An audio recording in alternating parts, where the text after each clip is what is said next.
L'étranger, Mohammed Dib. Si ce n'est ce froid, qu'est-ce qui me signale? Le rêve mal dissous, l'ombre noire et la voix qui fait pleurer l'enfant, ou la brume hivernale. Et c'est moi,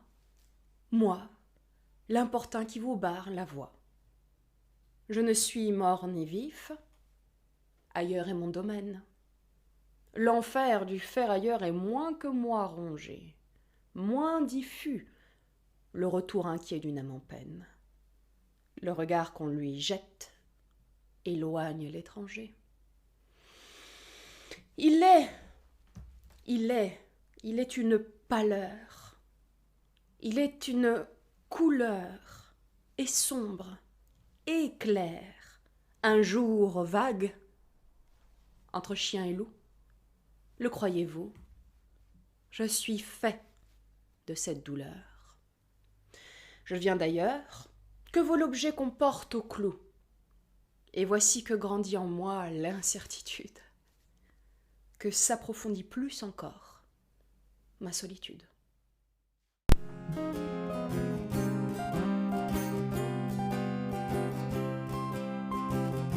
Ce soir, c'est mon tour. Passe-moi la monnaie, 10 minutes de retour, pas de détour, pas de quartier. Passe-moi la monnaie, passe-moi la monnaie. Je m'entoure d'un voile fin, mon corps ouvre la porte, la lumière. Jaune éteint, m'arrache à ma grotte.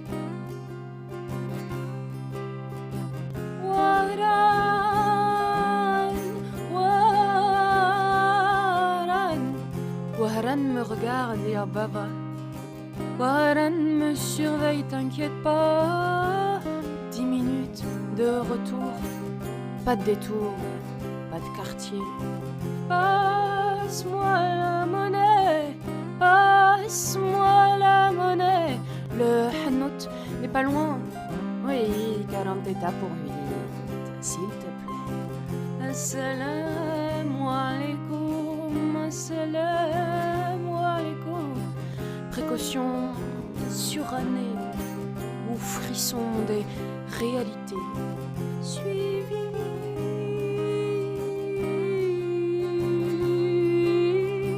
Je le suis, je le sais. Suivi, je le suis, je le sais. C'est comme ça que sans détour, on apprend à marcher en courant, se cacher en sortant, à marcher à Oran, à marcher à Oran.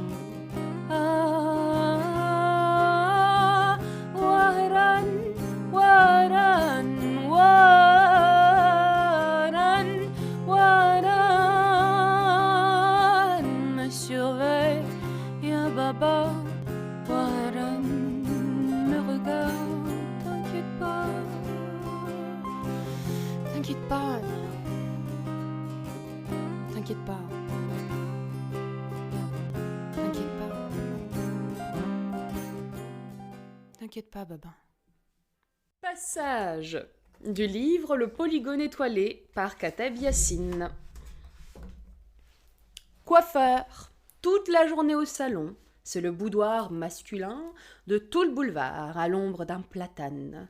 Les Algéroises et leurs enfants observent la rapidité de mes soupirs, de mes ciseaux, étudiants libres et coiffeurs. Mes étagères supportent plus de livres que de flacons. Mes voisins immédiats sont un épicier mozabite et un cafetier qui ouvre un large crédit à la jeunesse. Ni le café, ni l'épicerie, ni le salon ne sont garantis de stabilité. Les clients sont imberbes et j'ai installé un baby-foot pour être assuré de payer la location du salon qui se transforme en dortoir chaque nuit quand je dispose des 3 chaises pour faire mon lit.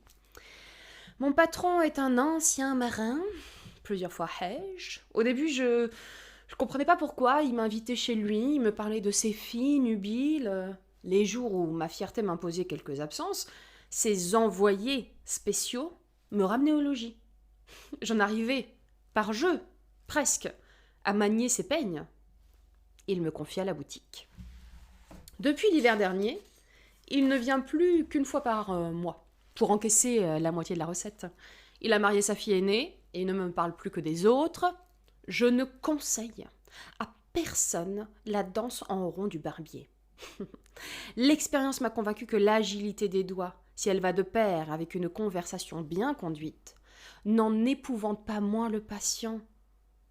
Main encore maladroite quand le cerveau est en sommeil. Il préfère le sabotage acharné du taciturne.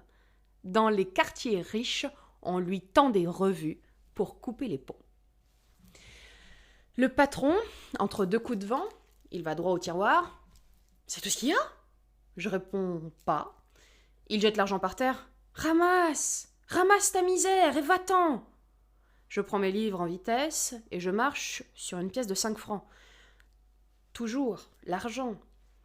Je réfléchis, puis, à coups de pied, je fais voler les pièces hors du salon. Il ne dit rien. Je sors dans la rue, je fais tomber un livre, j'en profite pour rafler au passage quelques pièces. 500 francs. Et c'est encore moi qui perds à la face. Prends tes souliers, va-t'en, va-t'en. Y a pas à dire, hein. En France, les chômeurs ont le baccalauréat. Et les ouvriers et les femmes savent lire. Cafetier, pas pressé. Il lit la faillite dans mes yeux. Sans la musique, je monterai par 2 étages. Dis-lui. Dis-lui. Y a-t-il rivière à traverser? Où faut-il s'envoler? Allez, allez, je mets les voiles. Galop d'ânesse, rêvassant à la hâte, d'emblée cette cocasse vision doit son essor au pavé giclant sous la masse, reptile envahissant du trolleybus, et l'ânesse multipliée s'avère être un troupeau anachronique traversant la capitale à la hâte. Grouille les esprits des bars, il ferme à 10 heures. Paupérisme et nuit d'Orient. Demain, appareil pour Marseille, la ville d'Oran. Certains passeront la mer, d'autres les entourent, sans les connaître, avec la tristesse ambiguë qui accompagne les morts.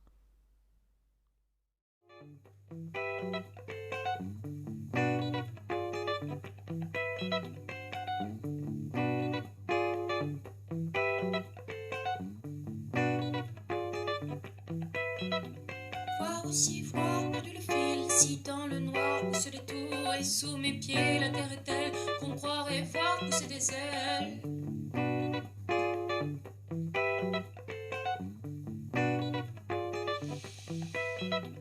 Voir aussi, voir perdu le fil, si dans le noir pousse les tours, et sous mes pieds la terre est telle qu'on croirait voir pousser des ailes. Pousser des ailes.